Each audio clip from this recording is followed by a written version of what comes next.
الحمدللہ نحمدہ ونستعینہ ونصلی علی رسول الکریم بسم اللہ الرحمن الرحیم۔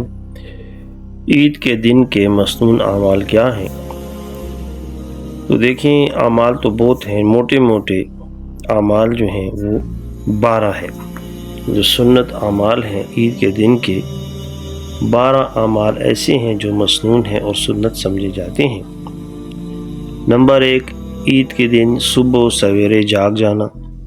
نمبر 2، غسل کرنا۔ نمبر 3، نئے کپڑے یا جو آپ کے پاس اچھے کپڑے ہوں، عمدہ کپڑے ہوں، ان کا پہننا۔ نمبر 4، جسم کی شریعت کے مطابق آرائش کرنا۔ نمبر 5، خوشبو لگانا۔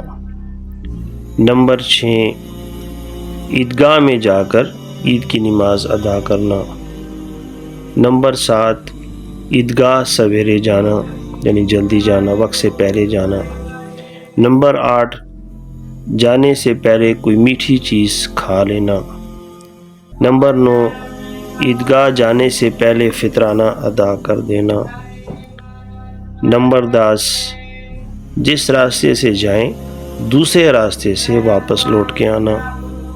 نمبر 11، تکبیرات کا اہتمام کرنا، آہستہ آہستہ تکبیرات پڑھتے ہوئے جانا۔ تو اس طرح یہ جو ہے 12 اعمال ہیں جو کہ مسنون عید کے دن ہمیں کرنے چاہیے۔ اللہ تعالیٰ آپ کو، مجھے، نبی علیہ الصلوۃ والسلام کی سنتوں پہ عمل کرنے کی توفیق عطا فرمائے۔ جزاک اللہ خیرا۔